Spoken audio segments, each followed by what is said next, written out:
Hi everyone. Since the last couple of videos about capital ships did so well, I thought it'd be interesting to do a video about the most advanced capital ships in the United Federation of Planets. Before we begin ranking them, let me first explain the criteria for a capital ship. A capital ship is a large warship, such as a battleship or aircraft carrier. Remember, we will be ranking these ships by class, because it could be considered a capital ship during its time in service. Let's begin.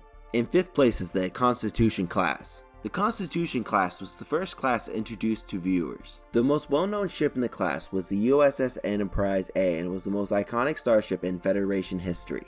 The Constitution class was in service from 2240s to 2270s. The ship has a length of 288.6 meters. It has a mass of 190,000 metric tons. It has 23 decks. It has a max speed of warp 8. The ship is armed with 7 dual emitter phaser banks and 2 photon torpedo launchers.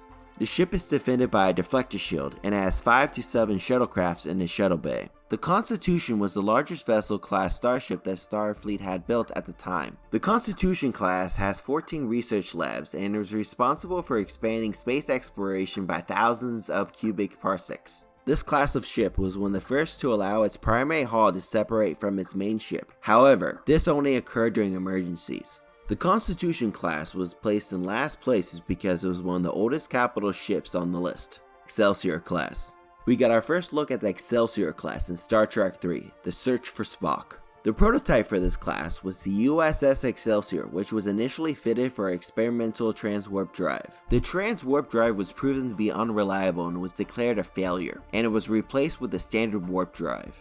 The Excelsior class was in service from 2280s to the 25th century, has a length of 511.25 meters, has a mass of 2,350,000 metric tons. It has 29 decks, has a max speed of warp 9. The ship is armed with 10 dual emitter Type 8 phaser banks, 6 single emitters Type 8 phaser banks, and 6 torpedo launchers. The ship is defended by a deflector shield, and the ship has a Federation shuttlecraft in its shuttle bay. The Excelsior was built as a battle and explorer ship. This class was in service for a long time because of its adaptability and sound design. The Ambassador class. The Ambassador class was built to replace the Excelsior class as the capital ship. The first time we saw the Ambassador class was in Next Generation Season 3 Episode 15, Yesterday's Enterprise. We found out the Ambassador class was created as a frontline heavy cruiser. The Ambassador class was in service from 2325 to the 25th century. It has a length of 525.256 meters. It has a mass of 3,710,000 metric tons. It has 33 decks. It has a warp speed of 9.4. The ship is armed with 10 Type 8 phaser arrays and 2 torpedo launchers. It has shuttlecrafts in the shuttle bay. It's unknown how many shuttlecrafts are in there. One noteworthy Ambassador class ship was the Enterprise C. The class itself had a lot more maneuverability than its Romulan counterparts during that era. The technology improvement of the Ambassador class led to the creation of our capital ship,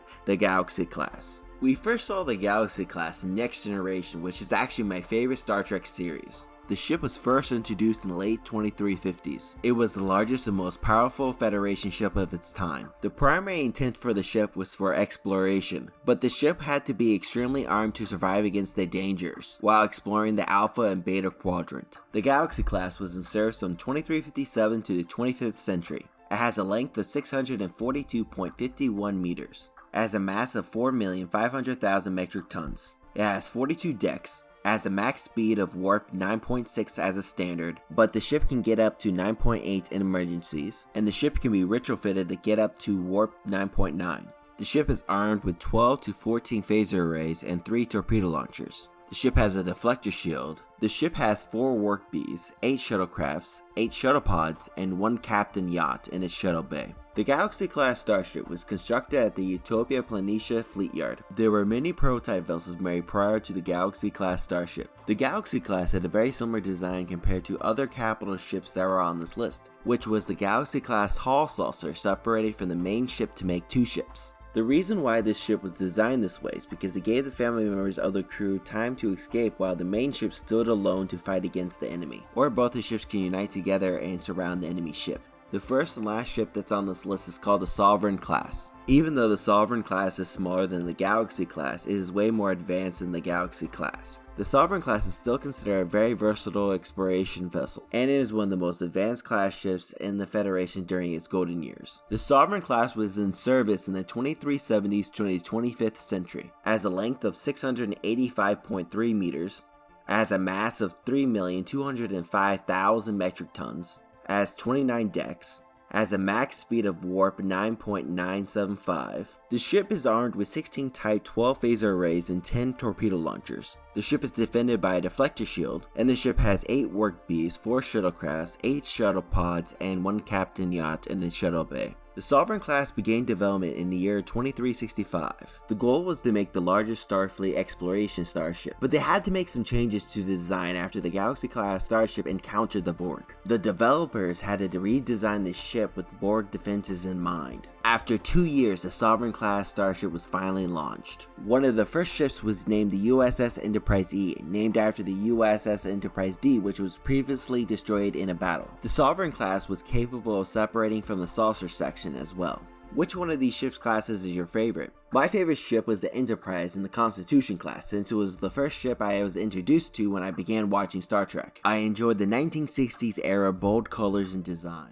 If you guys have any ideas what type of videos you want me to do in the future, please leave a comment below. Please like and subscribe to this channel if you enjoyed this video. And if you guys want to watch a video about the top Babylon 5 capital ships from the younger races, please select the video on the right. Thank you for watching Utopian Broadcast. I hope to see you guys next time on the Utopian Broadcast channel.